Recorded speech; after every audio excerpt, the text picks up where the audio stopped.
they're like, finally, like, with Nietzsche and with his own thinking, with the Nietzschean overcoming that could be endlessly repeated, eternal return, we've gotten over this like 2,000-year plague of Platonist metaphysics, ontotheology, logocentrism, and Judeo-Christian morality.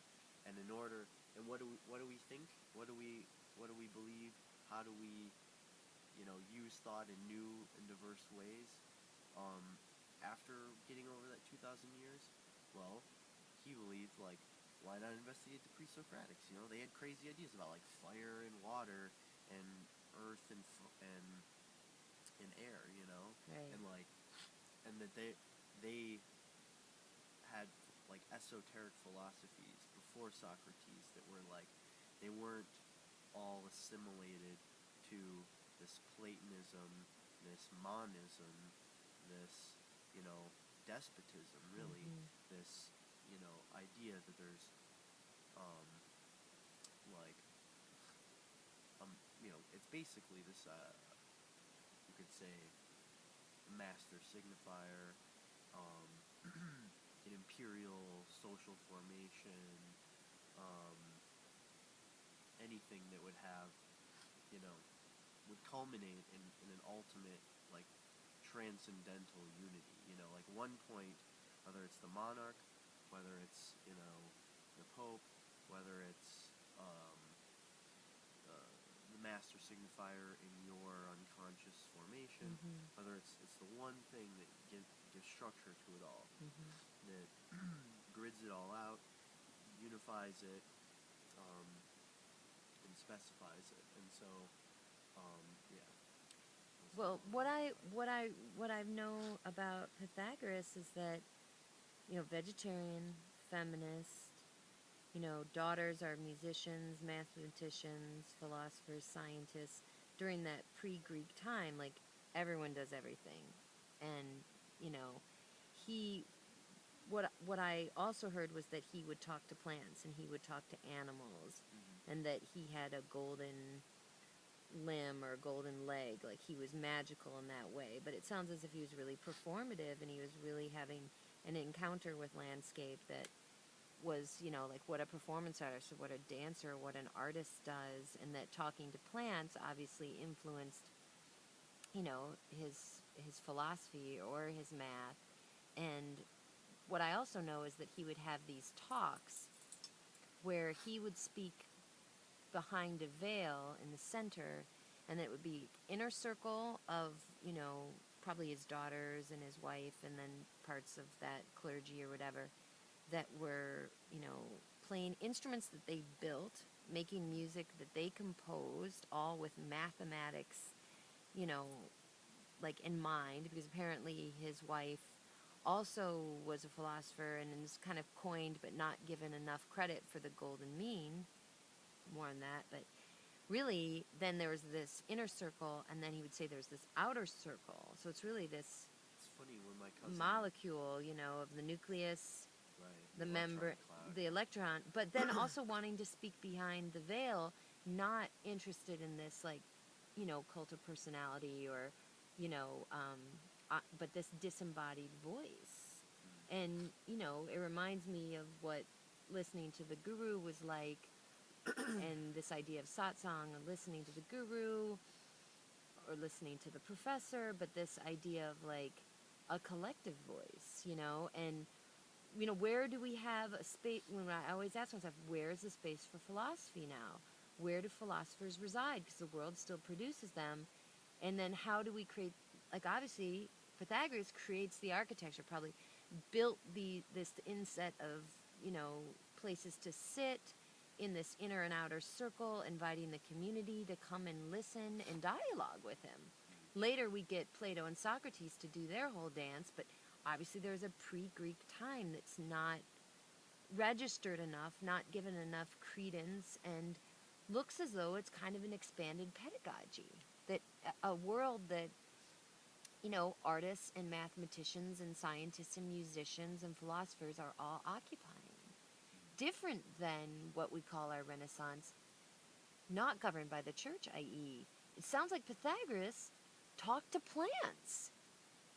So that's more of a Spinozan flow than like the church. God, is directing my paintbrush. So, and then of course the Greeks, there becomes like such a focus on mastery, where it seems as though Pythagoras sounds a lot like,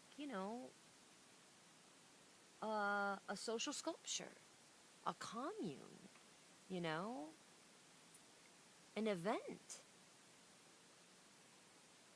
I mean, that's based, like,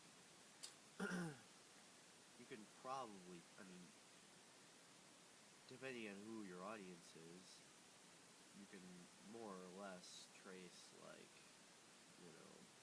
Badiou or Spinoza. You can trace lines through these thinkers all the way back to Lucretius, Pythagoras. Like, that, literally is, like, I love the way you visually manifested. diagram, because I can see it, It literally is manifest there, Right.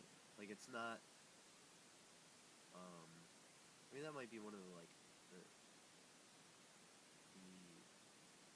profundities of philosophy is that, like, all the concepts you can come up with later on, like, you can then, once you name them, you can see that they were operant at any time in the past. Just they weren't named. They weren't necessarily conscious, or they weren't necessarily in their compartmentalized form. But, and that raises the question of novelty, like, is there anything new? Not just under the sun, but is there anything new in history? Right. And that's, it's like... And do we make diagrams of the lines? History then becomes the important thing to inquire about and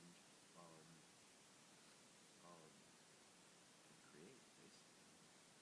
So is this kind of a Foucaultian, like, is the artist, the creator, should they become an archivist in a way? I'd say artists are so interested in becoming archivists and collectors themselves now that you literally don't have to have a show in a gallery. You can just insert your JPEG into a blank white-walled gallery space. So the question of, I mean, the art market is changing because of,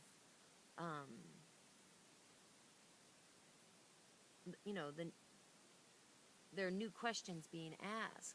And I feel like artists are interested in a kind of Foucaultian, I mean, whether they realize it or not, they are kind of saying, okay, how can I look at a history of images or a history of, installations or performance art or video art and not look at the relationships between power and knowledge and history and sexuality running throughout them. And I feel like artists are interested in that. And so it is kind of, it's like Thomas Hirschhorn's 24-Hour Foucault. That is an important piece.